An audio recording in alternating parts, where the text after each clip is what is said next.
Good morning, Willowbrook. Today we're studying about Job, but we're talking about how God speaks. And, as we know the story of Job, at some point in my ministry, I felt like I was trying to minister to some modern day Jobs. I've even felt in my own life when things were really going hard that maybe I was going through like a Job experience, but I didn't want to say I was Job because, you don't want to say things like that. You've been there. You're a child of God, and all of a sudden, bad things just start hitting you out of the blue. There are feelings of frustration, and we've all come upon times where we thought we could complain to God. Have you ever complained to or about God? In our devotional today, we're going to see how God is responding to Job's complaints. God is going to speak. We get to eavesdrop on the conversation between Job and God, but we also need to see that God is talking to us. It's kind of funny how people always talk about the patience of God. God, I want the patience of Job. But you do not hear very often people talking about how Job lost his patience. Job didn't realize that Satan was gunning for him. Satan wanted to prove that Job only loved God because of how God had blessed Job. Even God had been the first one to point it out to Satan because he said, "Have you seen my servant Job?" Satan wanted to prove that this guy Job was just a fair weather follower of God for the blessings. So we know all the bad things started happening in Job's life. The friends started talking out their ears and they weren't helpful. His wife wasn't helpful, and Job lost his patience. He began to tell God that God really didn't know what he was doing. Basically, what Job said is, "Here I've been faithful to you my entire life, and look what you have done to me. Why are these terrible things happening to me? You are not being fair to me. If I could just talk to you face to face, I would ask you all these questions. I would have the answers. I would pour out my frustration, and I'd put my finger right in your face." But then a cloud began to form in the distance in the west. They were dark and they were angry looking clouds. Didn't look like a normal storm at all. And those clouds, full of thunder and lightning, then passed over Job's head, and God began to speak.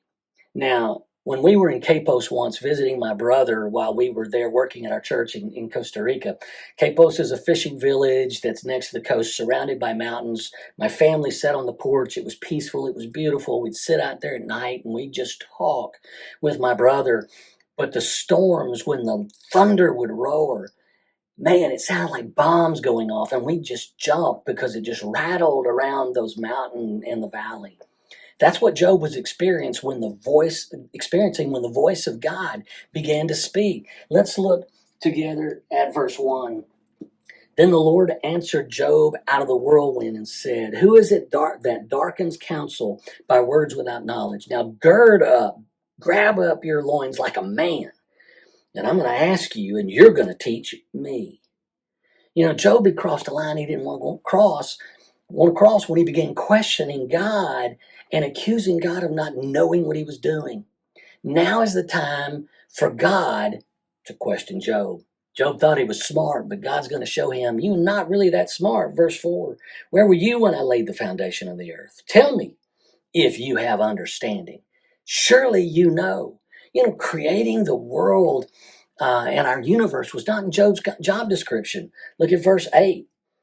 "Or who enclosed the sea with doors when bursting forth it went out from the womb? When I made a cloud its garment and thick darkness its swaddling band, and I placed boundaries on it and set a bolt on its doors, and I said, this far you shall come but no farther, and here shall your proud waves stop." Job had to see God's making a point. God's reminding Job that, he was created just a man in the image of God, but he is not God. Job was known to be a very wise man, but there's no way that he could understand all the ways of God. But you see, God's ways are not our ways, nor are our thoughts God's thoughts. No one on earth is ever going to really be able to understand everything about God. We may never know this side of heaven the allowables of God. So God is basically saying, don't try to understand everything. Trust me, respect me, honor me.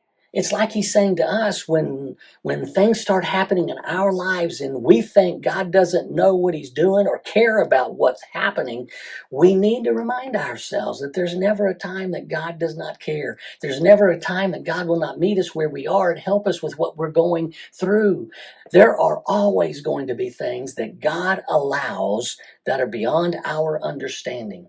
Now, when he lets these things happen to us, maybe they look unfair, but when they look unfair, it's time to fight. And I'm not talking about fighting God.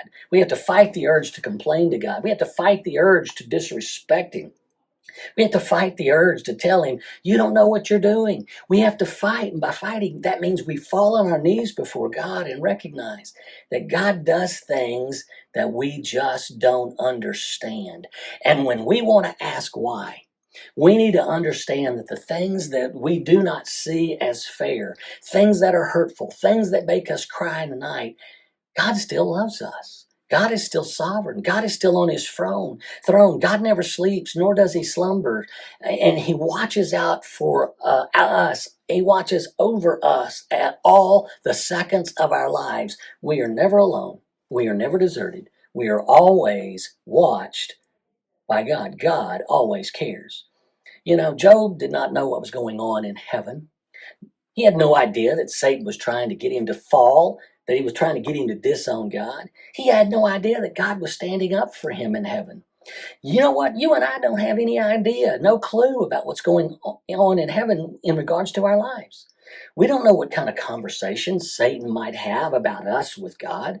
We have no idea and clue how Satan is messing with our lives. And I do want to say, if Satan's not messing with your life, then you're not doing anything for God that causes Satan any worry.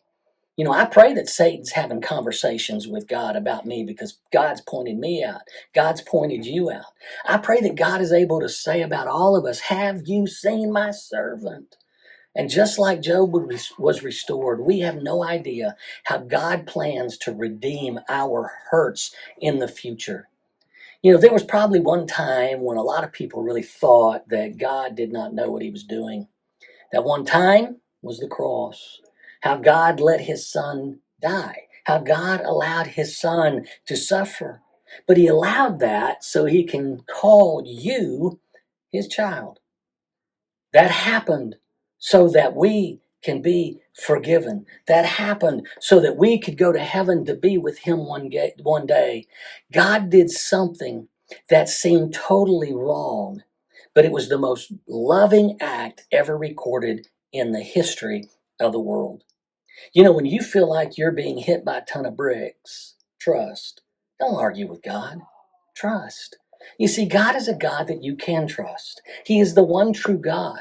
He can step into your past and forgive it. He can walk into your presence to give you guidance and wisdom. And already he sees your future. And he says, your future one day is with me. You see, God always loves. He's always sovereign.